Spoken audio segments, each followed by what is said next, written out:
नमस्कार। महिला पर्यवेक्षक भर्ती परीक्षा 2024 का राजस्थान कर्मचारी चयन बोर्ड ने टॉपिक वाइज सिलेबस जारी कर दिया है। कैसे आपको तैयारी करनी चाहिए, क्या सिलेबस है, इस पर चर्चा करेंगे अपन। महिला पर्यवेक्षक को जो भर्ती है वो लेवल 7 की वैकेंसी रहने वाली है अपने, और इसका एग्जाम 13 जुलाई को होने वाला है। 13 जुलाई 2024 को इस भर्ती परीक्षा का एग्जाम आयोजित किया जाएगा। देखिए, मैं इनकी थोड़ी सी जानकारी आपको दे देता हूं। महिला आंगनबाड़ी जो कार्यकर्ता वैकेंसी है और महिला पर्यवेक्षक सीधी भर्ती है, इनका सिलेबस वगैरह थोड़ा सा सेम है। लेवल 7 की दोनों वैकेंसी है। इसमें जो है वो स्नातक चाहिए और इसमें भी स्नातक चाहिए, लेकिन इसमें अपनी स्नातक वाली सीटी अगर आपने दे रखी है तभी आप इसमें योग्य होंगे। प्लस RSCIT होगा, लेकिन इसमें 10 ईयर का एक्सपीरियंस है, सीटी नहीं है। इसमें 202 पद है आंगनबाड़ी में, और इसमें जो है सीधी भर्ती में 209 पद है। 22 जून को आंगनबाड़ी का एग्जाम होना है और 13 जुलाई को सीधी भर्ती का एग्जाम होना है। इनका सिलेबस सेम है। पार्ट ए का भी सिलेबस लगभग सेम है, और पार्ट जो बी है उसका भी सिलेबस कॉपी कर रखा है इन्होंने। पार्ट ए का सेम है, पार्ट बी का इन्होंने कॉपी कर रखा है, तो इनकी एक साथ तैयारी की जा सकती है। लेकिन जो पर्यवेक्षक महिला अधिकारिता है, इसका मैंने डिटेल वीडियो डाल रखा है। लेवल 10 की बहुत शानदार वैकेंसी है। स्नातक सीटी चाहिए, 176 टोटल पद है। इसमें ध्यान रखना, कल एक बच्चे ने मुझे मैसेज किया था कि सर RSCIT चाहिए, तो इसमें RSCIT नहीं चाहिए। अधिकारिता में आपका कोई भी RSCIT नहीं चाहिए। ध्यान रखना, 7 सितंबर को एग्जाम होना है। ये तो हो गई अपने बेसिक जानकारी। अब अपन सिलेबस पर चर्चा करते हैं। सिलेबस में यहाँ पर सबसे पहले तो सामान्य हिंदी के प्रश्न आएंगे, और टोटल क्वेश्चन जो आएंगे सामान्य हिंदी के वो 25 आने वाले हैं। सामान्य अंग्रेजी के 15 प्रश्न आने वाले हैं। गणित एवं सामान्य तर्क शक्ति के 25 प्रश्न आने वाले हैं। और सामान्य ज्ञान जो राजस्थान का जीके है उस पर मुख्य रूप से फोकस करके 30 प्रश्न आएंगे, जिसमें करंट 20 सामान्यतः यहाँ पर पूछा जाएगा। प्रबंधकीय गुण ये बहुत इंपॉर्टेंट पार्ट है। 20 प्रश्न आने वाले हैं और बहुत इजी भी है, मैं कहूँगा बहुत इजी पोर्शन है, आराम से कवर कर लोगे। मैं आगे आपको टॉपिक वाइज सिलेबस इसका बताऊंगा आपको, तब मैं इस पर मुख्य रूप से चर्चा करूंगा। द्वितीय भाग में पोषण से 10 प्रश्न आएंगे। जीवन की विभिन्न अवस्थाओं में पोषण के महत्व से 8 प्रश्न आएंगे। गर्भवती महिलाओं की देखभाल से 8 प्रश्न आएंगे। टीकाकरण से 8 प्रश्न आने वाले हैं। स्वास्थ्य एवं पोषण के विभिन्न कार्यक्रम, ये बहुत इंपॉर्टेंट है, 15 प्रश्न आएंगे। इस पर आपको थोड़ा सा ज्यादा ध्यान देना है। कुपोषण से 8 प्रश्न आने वाले हैं। सामान्य बीमारियों की जानकारी से 8 प्रश्न है। बाल विकास के परिचय से 10 प्रश्न, शाला पूर्व शिक्षा से 10 प्रश्न, टोटल 200 प्रश्न आएंगे। कोई भी नेगेटिव मार्किंग यहाँ पर नहीं रहेगी, और ऑब्जेक्टिव टाइप आपका पेपर होने वाला है।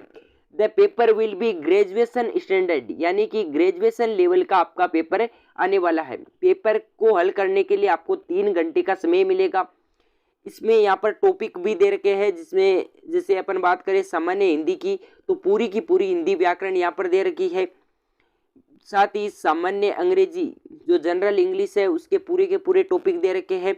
गणित की बात की जाए तो गणित में अनुपात समानुपात का टॉपिक है, प्रतिशत का टॉपिक है जो परसेंटेज है, लाभ हानि प्रॉफिट एंड लॉस, बट्टा, साधारण ब्याज और चक्रवृद्धि ब्याज, ये मैथ का टॉपिक है। और रीजनिंग के अपने कथन एवं मान्यता, कथन एवं तर्क, कथन एवं निष्कर्ष, साथ में दिशा बोध, आयु संबंधी संख्याएं, बेमेल छांटना और कूटवाचन, ये रीजनिंग के टॉपिक है। आगे अपन चर्चा करते हैं यहाँ पर। तो ये अपने हो गया कोडिंग डिकोडिंग का टॉपिक। और रीजनिंग में अपने सामान्य ज्ञान जो राजस्थान का जीके है उसमें राजस्थान का इतिहास, संस्कृति, भूगोल आपको पढ़ना है। इसमें टॉपिक वाइज सिलेबस नहीं दे रखा, लेकिन वो जो सामान्यतः एग्जाम में पूछे जाते हैं वही टॉपिक अपने रहने वाले हैं। दैनिक विज्ञान यानी कि जो जनरल साइंस है उससे आपसे प्रश्न पूछे जाने हैं। विश्व, भारत तथा राजस्थान की समसामयिकी, जो करंट है वो आपका वर्ल्ड का भी आएगा, इंडिया का भी आएगा और राजस्थान का भी आएगा। ये इन्होंने क्लियर कर दिया है। टोटल 30 मार्क्स का ये पोर्शन रहने वाला है। प्रबंधकीय गुण जो अपने इजी पोर्शन है, 20 क्वेश्चन इससे आने हैं, और आप अगर इस पर थोड़ा सा वर्क कर लेंगे तो निश्चित रूप से 20 में से 20 प्रश्न आप करके आएंगे। जिसमें नेतृत्व विकास है, नेतृत्व क्षमता, गुण, कौशल, आंतरिक गवर्नेंस, समन्वय, समूह कार्य, टीम वर्क है। यानी कि जो टीम है, मान लो कोई टीम है तो उसका आपको नेतृत्व दिया जाए तो आप किस प्रकार से करेंगे, ये अपने आप पर डिपेंड करेगा। आप किस प्रकार से सोचते हैं उसके बाद आपको आंसर देना है, तो आप अच्छे से इस पोर्शन को कवर करेंगे। संप्रेषण की परिभाषा यानी बातचीत के माध्यम से किस प्रकार आप बातचीत करते हैं, किस प्रकार लोगों से कम्युनिकेशन बिठाते हैं, इससे प्रश्न आएंगे। समय प्रबंधन, टाइम मैनेजमेंट, सामुदायिक संगठन एवं मोबाइलाइजेशन, ये टॉपिक अपने प्रबंधकीय गुण में मुख्य रूप से रहेंगे।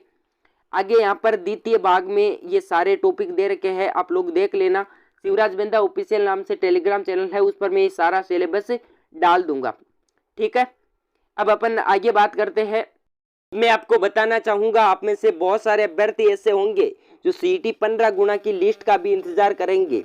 याद रखना, तुम जिस समय सीटी 15 गुना की लिस्ट का इंतजार कर रहे हो ना, उसमें लाइब्रेरी में बैठ के कुछ विद्यार्थी ऐसे होंगे जो 8 से 10 घंटे की पढ़ाई कर रहे होंगे।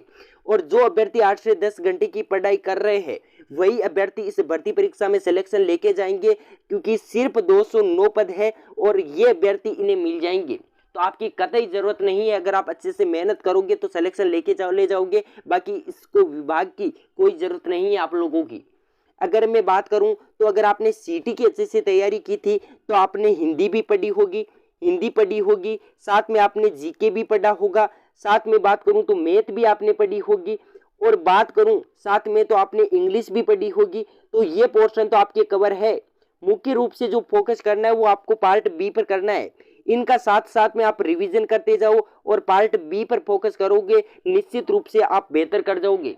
और याद रखना, इसमें बेस्ट बुक के साथ सेल्फ स्टडी करना, तभी आप इसमें अच्छा कर पाओगे। ज़्यादा ऑनलाइन कोर्स वगैरह के चक्कर में मत भागना। सिर्फ आपके पास 3 महीने है, और 3 महीने का अगर अच्छे से सदुपयोग आपने कर लिया तो आपकी ज़िंदगी बन जाएगी। लेवल 7 की बहुत अच्छी वैकेंसी आपके सामने है। बाकी कोई भी सवाल हो मुझे कमेंट करके बता देना। चैनल पर नए हो सब्सक्राइब कर देना, कोई भी अपडेट होगी मैं आपको दे दूंगा। फिर मिलूंगा नेक्स्ट वीडियो में, तब तक खुश रहिएगा, मस्त रहिएगा। जय हिंद, नमस्कार।